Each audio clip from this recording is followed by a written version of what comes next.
We end today's show with journalist, author, scholar Steven Thrasher, formerly the inaugural chair of social justice in reporting at the Medill School of Journalism at Northwestern University in Chicago. But in 2024, after students set up a Palestine solidarity encampment to protest the Gaza genocide, Thrasher linked arms with other faculty to stop police from violently evicting the students. He ended up brutalized himself. The university then filed criminal charges against Thrasher, which were later dismissed. But the next 2 years of Thrasher's classes were canceled, and he was denied tenure. He told Democracy Now! At the time, "What they don't like is that I'm now applying the same social justice journalism principles that I've applied to race, and that I've applied to LGBTQ people, to COVID and HIV, that I was now applying those to Palestine," he said.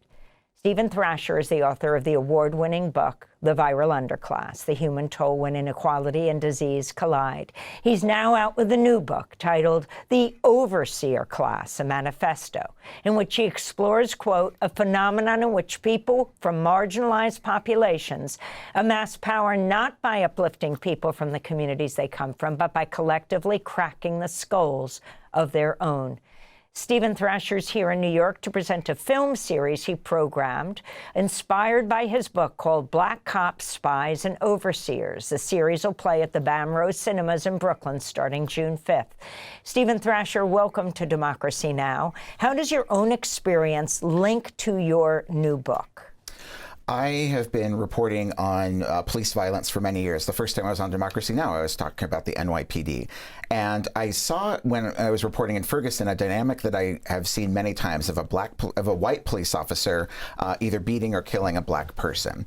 And I noticed that as America grew more structurally critical of policing, that I was seeing a figure of black cops over and over again, that black cops were appearing in movies, that I was seeing them as talking heads on CNN and MSNBC, and of course running for many political offices. Joe Biden choosing 2 black women prosecutors as on his final list before choosing Kamala Harris. And so I started thinking about the ways that black cops are kind of rehabilitating police departments, as are women cops and LGBTQ cops. As Americans were more critical of what policing did and how violent it inherently is, the more often these people were dispatched. And those are the people who I call overseers, the ones who rule between the ruling class and the working class. But Steve, isn't this essentially a historical problem that has existed not just in the U.S. but in other countries? I think of apartheid South Africa, when many of the troops of the South African minority white regime were themselves black and were put to repress their own people, or even in many parts of Nazi-occupied Germany, where the actual people delivering the repression in these various countries were from those countries, even though the Nazis were the occupiers? Well, that's really an important point, Juan. And I got to travel through Africa, through South Africa and Uganda in the fall. And it was interesting hearing people say, why do you in America even think that there would be an alliance between black cops and black people? Because everybody here is black. And so they don't think of a racial container of solidarity that we often think about here. In South Africa, when I was visiting Prison 4, which is where Mandela was briefly kept before going to Robben Island, Gandhi was also kept there. The tour guide did explain to me that the white guards would walk along the top of the the perimeter, but it would be black guards who would be sent onto the yard to do the more intimate policing. And you're right to bring up the case of capos in the concentration camps, who were people who collaborated with the Nazis. And I'm thinking historically too on this. I'm thinking back to when overseers were literally the people who worked on plantations and made sure that enslaved workers worked as hard as they possibly could on behalf of the master. That person was usually white, but they were sometimes black. And the white overseers often had black drivers who worked with them. And those were the people that the master exploited, the close kinship, the relationship, to try to get a more intimate level of surveillance and to try to get more work and more value out of what they were doing. And you posted during the Gaza campus protests at Columbia University, you said going to see Columbia University's first Arab president work with New York City's Black cop mayor, Eric Adams, and with the NYPD's first Latino chief, Edward Caban, to arrest as many diverse students as possible. You talk about this first narrative and this individualistic view of how achievement occurs in America. Could you elaborate on that? Yeah, so what I found in college campuses was that we diversified the disciplinarian apparatus and nothing else. So I saw that at Columbia. When I was beaten up at Northwestern, it was the black chief of police who manhandled me personally. And then I started thinking about how I'd seen black cops, chief cops at the University of Chicago, at Northwestern, at NYU, at Columbia. I looked at 22 schools I'd reported on. 19 had a black chief of police. And just looking at those 19 schools to create sort of a control for the variable. They had 100% black cops at those 19 schools. They only had about 5% black students, 6% black faculty. So what I saw was that often chiefs of police, deans, middle managers, people with positions of some power, they're often diversified in this way, and those are the people dispatched as overseers, but they're not there to help people like them. They're really there to crack their skulls. And I certainly saw that's an exploitation of identity. It's Gay Pride Month right now. I could have an affinity with someone like Karine Jean-Pierre, who hailed herself as the first LGBTQ press secretary. But she was also the face of the genocide of Gaza. And she's been going out on kind of a press rehabilitation tour right now, trying to get back in people's good graces. Instead of, the overseer dynamic makes it so that we are supposed to feel an affinity with someone like her because she's the first to do this. But we could have a sense of affinity with LGBTQ people in Gaza, with LGBTQ people in Iran, with LGBTQ people in any of the countries that have been bombed by the United States. And people in those positions try to elide and obscure the horizontal connection we have to people we could feel solidarity with, and instead want us to feel it for this first person who's often suppressing the group that we're from. We just have a minute, then we're going to do a post-show, Steven Thrasher. But you, in fact, applied to be a New York police officer back in 2003. Can you talk about what led you to consider that and your motivations to write this book? Yeah, I'm prepared to get canceled for that. But I also want to show people that you can change over time. The reason I applied was because I needed a job. I'd gone to film school. I had a lot of student debt. I wasn't getting media work. I previously applied to be a teaching fellow. I didn't get that. And so I applied for this job. And I think when we are critical of the fact that a majority of ICE agents are Latino, we also have to wrestle with the fact that ICE is the major hiring program of the federal government right now. And so we need to give people options for things they can do for a living and not just rely on individual moral decisions for how to deal with these systemic problems. And in the last 10 seconds, DEI, the Trump administration's attack on it, and your thoughts on it? I make a critique of DEI that's different from the Trump administration's. I think DEI doesn't go far enough. What the Trump administration is doing is racist. We're continuing our conversation with Steven Thrasher, author of the new book, The Overseer Class, a Manifesto. Steven will be presenting Black Cops, Spies, and Overseers, a film series he programmed inspired by his book at the Bam Rose Cinema in Brooklyn from June 5th to June 11th. He's also the author of the award-winning book, The Viral Underclass, that in a sense really went viral. The Viral Underclass, the human toll when inequality and disease collide. Steven Thrasher was suspended from teaching in 2024 and denied tenure at the Medill School of Journalism at Northwestern University in Chicago after standing in solidarity with his students who were protesting genocide in Gaza. In part two of this discussion, we ended part one, Steven Thrasher, talking about DEI, about President Trump's attack on DEI and the erasure of Black history. And you have, for example, in Philadelphia, National Park, the remembering George Washington and the fact that first White House was there and he had slaves there. The Trump administration just ripped it down. But talk about DEI, the erasure, and then your attitude toward DEI.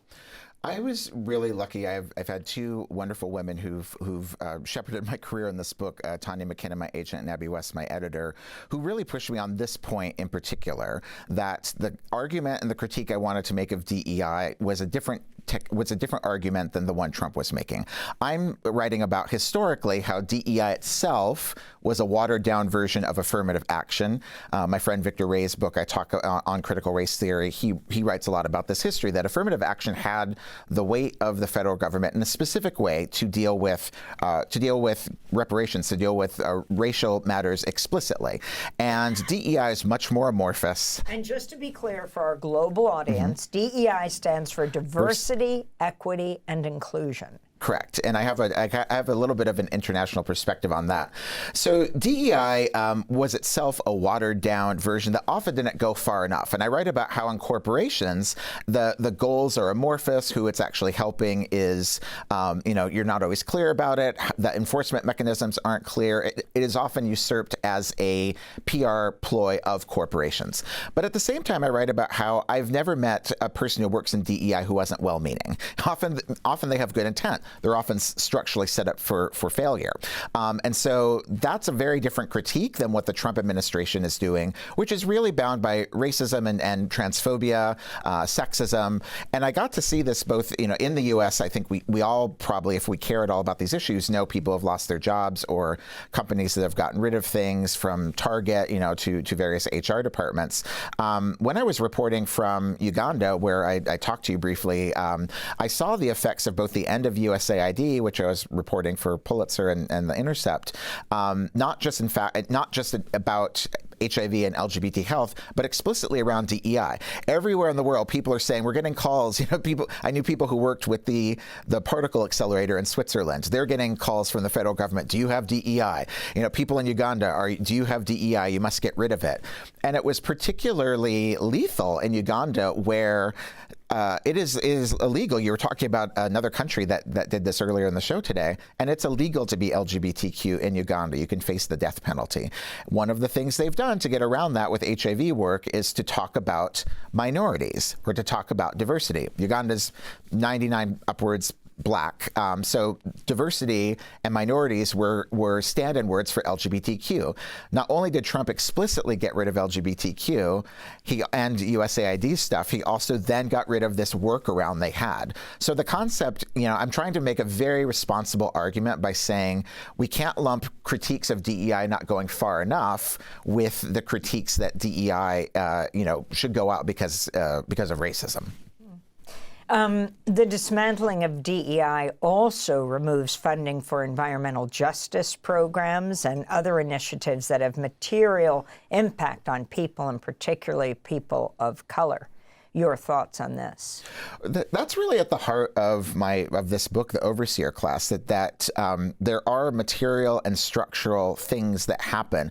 Often the face of that is somebody from a marginalized background. So in Atlanta, where I got to go to Karis Books, Atlanta is still a pretty black city, but a relatively black city. But I write about 10 cities across the U.S. that have had declining black populations. Atlanta's one of them. But almost all of these cities have a black mayor, and they have a black chief of police.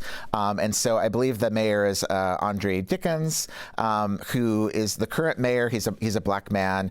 And many activists talk about how, Keisha Lance Bottoms, Fani Willis, the prosecutor, most famous for trying to prosecute Trump.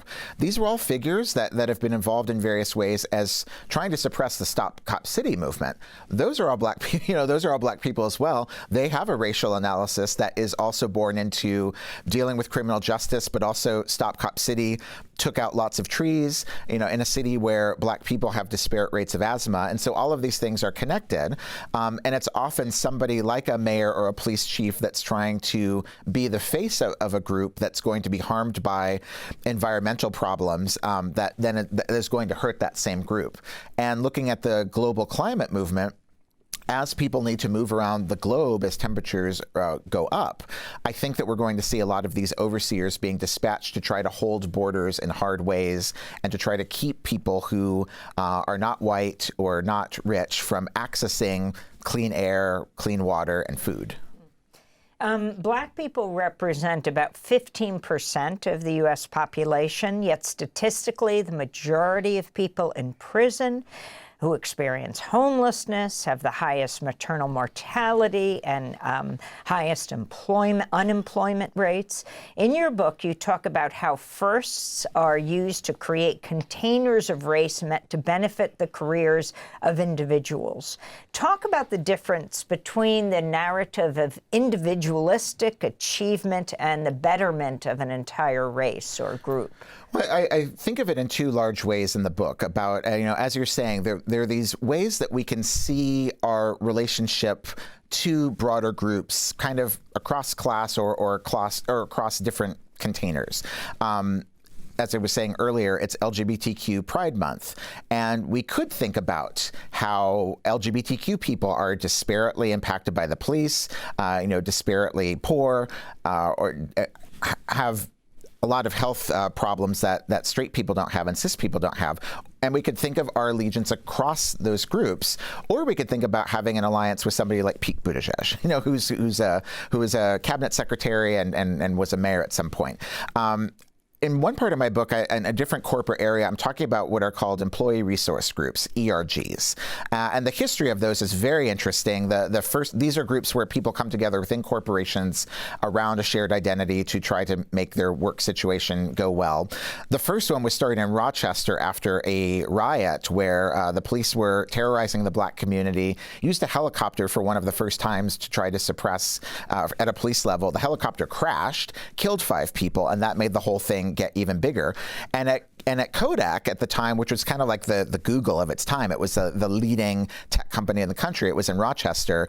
The black employees said, "We don't feel safe. We want to make a group." And they had this Republican sort of liberal CEO said, "Yes, you should have your own group." And they used that to develop their talents. And that has a very noble origin. But ERGs have very much gotten sucked up into corporations and having them often tried to bring groups together to stop them from unionizing. And I looked back at my own history at the Village Voice, where we had won the first contract long before I was there, but in the early 1970s, we won the first contract ever for same-sex partner benefits of any private corporation in the country. That was done through a union, not through an ERG. And so, and sometimes these kinds of corporate efforts hail individuals. They hail, we have the first CEO, the first vice president of a company, but what if all the black workers and all the LGBTQ workers and the women workers, work together to say we need good pay, maternity leave, same-sex partner benefits, all these things together. And the first narratives often are used to pull people away from that kind of solidarity, which doesn't mean some of the people aren't very well-meaning, but structurally that's often what happens. How would you fit the first African-American president, Barack Obama, into your narrative? I do think of him as an overseer, particularly where he ended up. I write about both him and Harris, and they ended up both in the Oval Office and similar places. Many people that I reported on in Chicago are quite unhappy with the Obamas right now because this new almost $1 billion center is opening up that was funded by the donors that gave to the Obama Center. Many of them are bankers who were let off easy after 2008. And the effect of having the center there has driven up rents in the area, is displacing people, creating gentrification. So there's a lot of kind of disappointment with him there. I actually think he and Harris had different paths to power. She was a career prosecutor from the beginning. She was an assistant district attorney and eventually a district attorney in California. And he was a community organizer, so he had a very different kind of orientation. An example, though, that I think he really functions as an overseer right now is as a cultural overseer who oversees the boundaries of our imagination and our debate. So, for example, he's continuously gotten heckled or interrupted about the genocide in Gaza. And he does this, no, we must be polite, kind of routine that is saying people shouldn't be engaged politically, that they shouldn't feel a real revulsion and anger, which we should for the tens of thousands of people who are killed and almost 300 of our journalism colleagues for whom I I'm wearing this shirt in their memory. You're wearing a shirt that says press. Yes, for the audio listeners.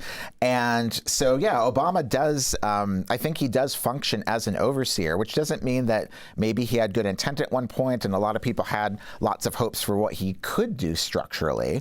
But the effect of sometimes having, the first black president, as we're told again and again, makes it harder to go after certain targets. So I think the country has a much easier time mobilizing against the villainy of immigration enforcement under Trump than it did under Obama, even though Obama, at least the last time I checked, had more deportations than Trump did. I wanted to go to what happened at CUNY's graduation. CUNY's Colin Powell College was disrupted a graduation speech by Linda Thomas Greenfield, who served as UN ambassador under President Biden. The students highlighted her role in Gaza and her votes against multiple ceasefire resolutions there.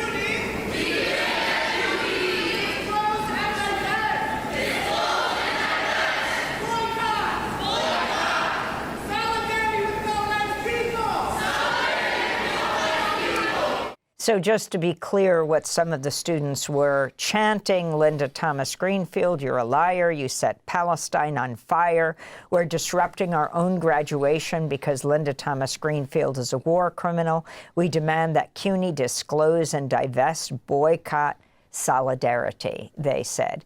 Interestingly, we had on a student who was about to graduate that day in the last week from CUNY, and we were talking about what's happening around the country, where a number of colleges and universities have just ended, like CUNY, the ability of students to speak at graduation because of their concerns about what they would say.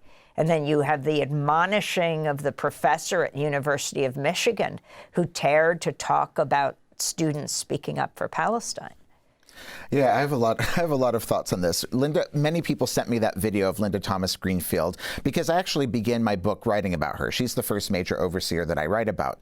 And I'm writing about the year 2023, which the first big news story I tuned into that year was about the killing of Tyree Nichols, where he was killed by 5 black police officers. And then the year ends right before Christmas with ceasefire resolutions failing at the United Nations because of the sole, vote of Linda Thomas Greenfield. Sometimes her deputy, Robert Woods, stood in for her, but he was also a black man. And so I felt a lot of shame and conflict seeing this single hand being a black one that was continuing the genocide in Gaza. And my friend Adam Johnson, who wrote a fantastic book called How to Sell a Genocide, we were in conversation together in Pilsen Books. He talked about how awful it is that we are expected to just bring these people back into polite society. They think they can go back onto the speaking tour and go to colleges and not face the consequences of their actions. And the CUNY students, as I'm sure you remember from 2024, were particularly brutalized. Physically, I think there was more than 100 arrests that happened at one point. There were several different actions that happened. And this is happening at the Colin Powell School, who himself should have been thought of as a war criminal, both for his cover-up of helping cover up the My Lai massacre, as well as, of course, saying there were weapons of mass destruction that led to the deaths of 1 million people. Although, interestingly, afterwards, he would say about that address he gave right before the U.S. invaded Iraq, something he was actually not for, but ultimately, because he was the one who gave the speech about weapons of mass destruction, it justified. And he said that that would always be a stain on his career. As it should be. And, this is exactly what I'm talking about when I talk about these overseers, that they put someone like Colin Powell forward to make the case. And he could have said no. He could have refused to do it. People have often been asking me on my tour, well, what if Linda Greenfield Thomas had said no. They just get someone else. And I said, no. If she had said no, and then the ceasefire would have gone to effect. It would have happened. They wouldn't have had a chance for a do-over. And I want to talk a little bit more about this point you bring about the college students who are so smart, so moral, so ethical, and they are being silenced. I saw it happen at Northwestern. I report on 7 or 8 campuses myself. Almost all of them, the students were viciously attacked. And I write in the book about my own experience prior to Northwestern when I was a student at NYU, and I gave a graduation speech. I was punished for that. Explain how you were punished. Well, I did. I was asked to give the graduation speech. I did not ask to give it. And between the time I was asked to give it and I gave it, all this stuff went down at NYU, largely around Palestine, in a foreshadowing of what was to come. And what year was this? This was 2019. And in a foreshadowing of what was to come, the students had chosen, every year there was an award called the President's Award. Students would choose clubs they wanted to honor, president would present it to them. They chose JVP, Jewish Voices for Peace, and SJP, Students for Justice in Palestine. The students chose them, the president show up. Instead, he wrote an op-ed in the Wall Street Journal the next day denouncing them. And so I knew that in some way I was going to address this, and I added a few sentences to my speech off the cuff of what I was going to say, partially to try to protect people who then turned on me. But I saw, I was punished because my advisors never spoke, 2 of my advisors never spoke to me again. The president of the university denounced me, NYU denounced me. I thought maybe I wouldn't even get to start my job at Northwestern. And so that was just one example of a time that I've been punished, and I've been punished no way like our Palestinian colleagues have been punished. But also at NYU, a year ago, I was really proud to see Logan Rozos, who was a Black trans student who was asked to give one of the graduation speeches and gave this beautiful, tear-inducing moral argument about how they could not use this moment to say what was in their heart. NYU denied Logan his diploma. To my knowledge, has never given it to him. I was terrified that was going to happen to me. Like the 3 months I was waiting for my diploma in 2019, that whole summer, I thought maybe I'm not going to get it. I was checking the mail every day, and I did finally get it. But I thought that could happen to me. But Logan, they've never done that. After selecting him as one of the best students in the university, they've denied him his diploma. And so, and now this last year, I wrote a piece about this in LitHub. NYU said no more live graduation speeches. We will only put them on video, seat the student like they're a hostage under a proof of life video, and and march everyone to watch this video. The entire thing is absurd. And many universities are doing this. Or at USC a couple years ago, they just canceled graduation to keep the Palestinian student who I think you had on Democracy Now! Yes. So the students are just being silenced. And it is so against the concept of education to me that students don't get to use what we impart with them. And you don't get to dictate what it is they do with it. I had an activity I love doing at Medill where I would start my classes with a song or a video, and I would then hand a marker to a student and be like, you go up and lead the class in a discussion of the song so I can learn what you're thinking about, and so you can practice learning not being just a one-way street. And we have to hand the mics. We have to hand the mic over to students. We have to hand the markers over to students. We have to let them go into the world. And so it's no surprise that students, when they're given a graduation speaker that is vulgar and repulsive to them, whether it's about so-called AI or it's about the genocide, that they express themselves. And they're now expressing themselves in the only way that they're allowed to, because they're not allowed to have student speakers anymore. So you have Linda Greenfield Thomas being the U.S. ambassador to the UN and the protest against her at CUNY. And at the same time, you have Wendy Sherman, a former top State Department official under President Biden, who essentially just recently said in an interview that what happened in Gaza was a genocide. I had not seen that, and I'm glad to hear that they're admitting it. It's too late, but I'm glad to hear they're at least saying it. Well, this is what Wendy Sherman said. I think that it is critical that Israel remain an ally of the United States and that we protect the right of a Jewish state. But I also believe that the Prime Minister has led us down a road, and we have been part of it, that has, in essence, created a genocide in Gaza? That was Wendy Sherman, a Biden top State Department official, speaking with Mishal Hussein of Bloomberg Podcasts. Your response? She's reinforcing one of the central tenets of Zionism, that there has to be a state that is connected to religion and not a state that's connected to individuals having one person, one vote. So what happens in Gaza is an outgrowth of that project, in the same way that settler colonialism always ends up with this kind of discrimination. So I have caveats about the quote, but I'm glad to see some people are addressing it. And it's really horrifying to see Linda Thomas Greenfield or Tony Blinken. I think Tony Blinken just went to some job or onto the board at the Center for American Progress. These people are just kind of going back into society as if they were not part of one of the worst crimes of the 21st century. We're talking with Steven Thrasher. He's the author of a new book. It's called The Overseer Class, a Manifesto.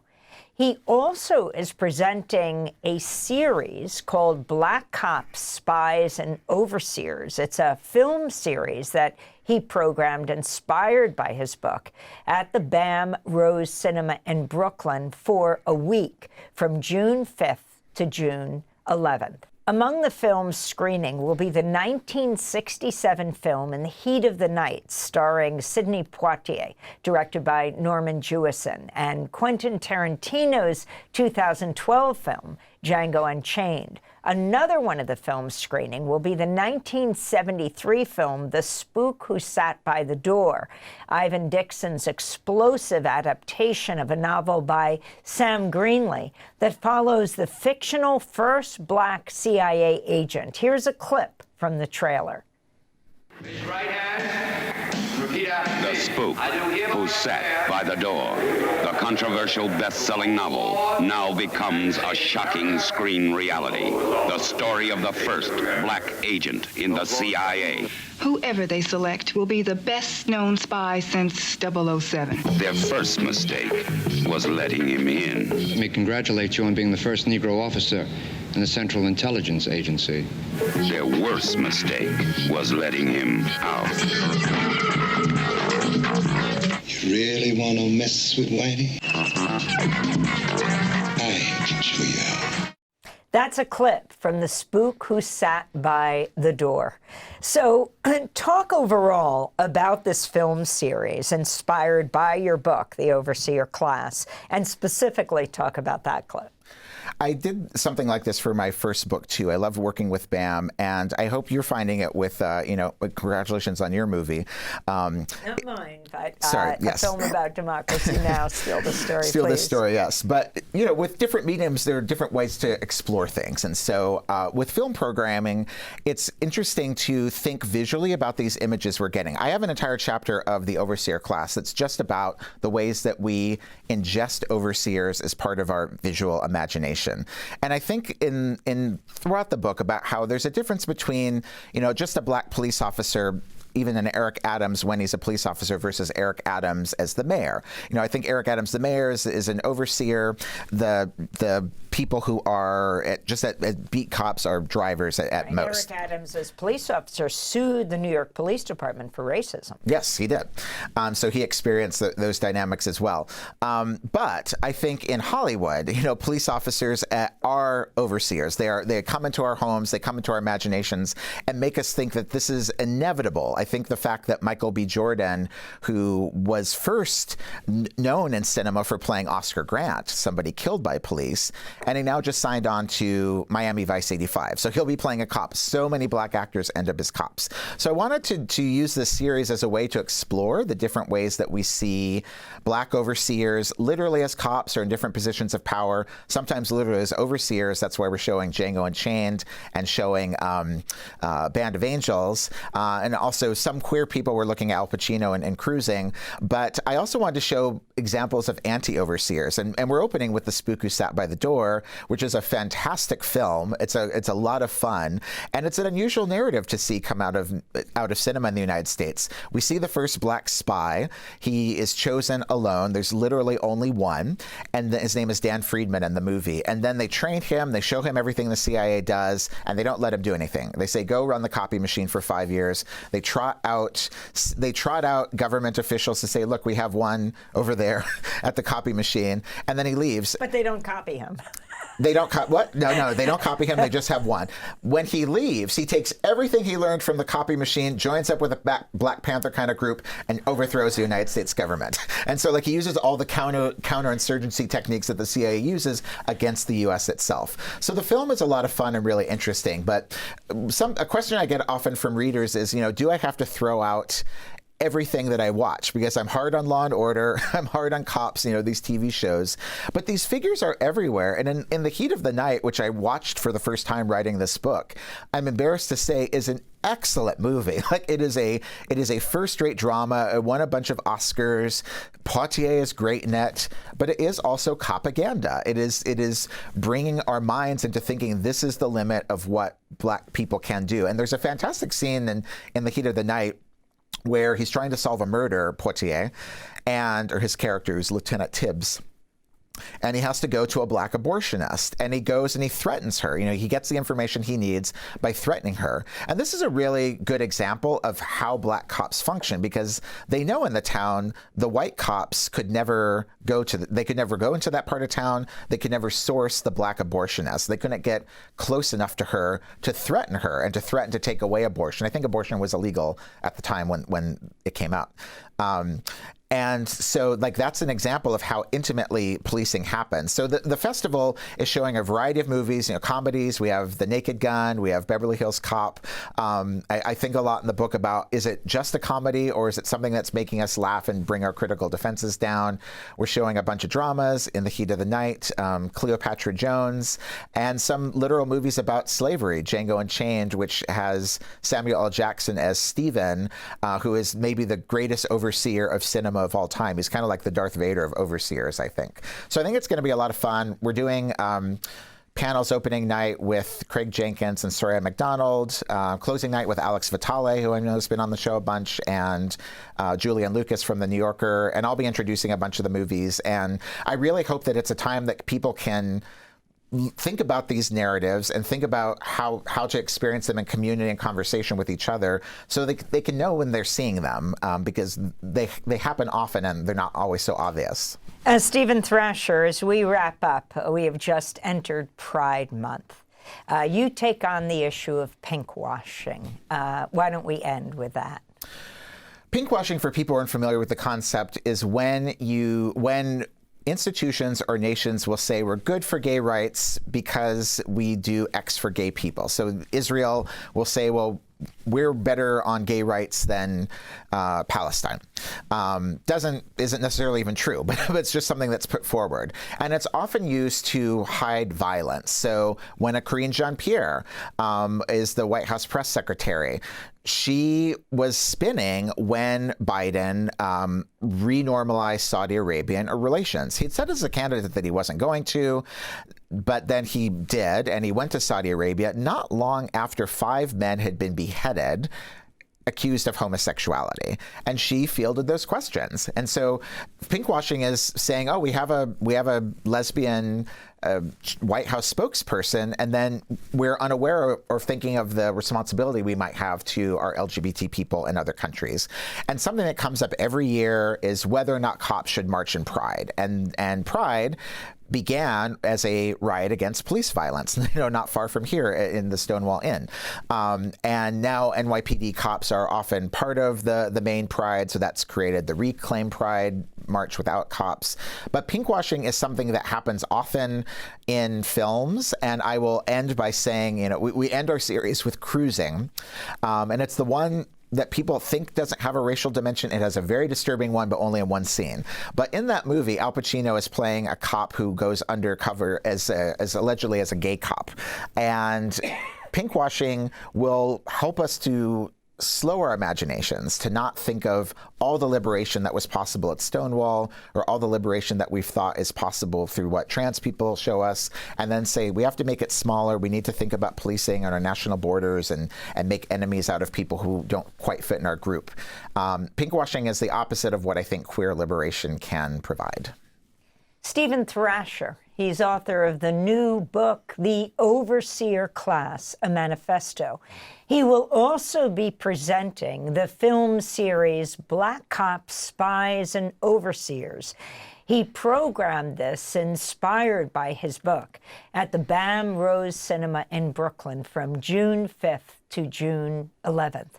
He's also author of the award-winning book that went viral called The Viral Underclass: The Human Toll When Inequality and Disease Collide. He was suspended from teaching in 2024, denied tenure at the Medill School of Journalism at Northwestern University after standing in solidarity with his students who were protesting genocide in Gaza.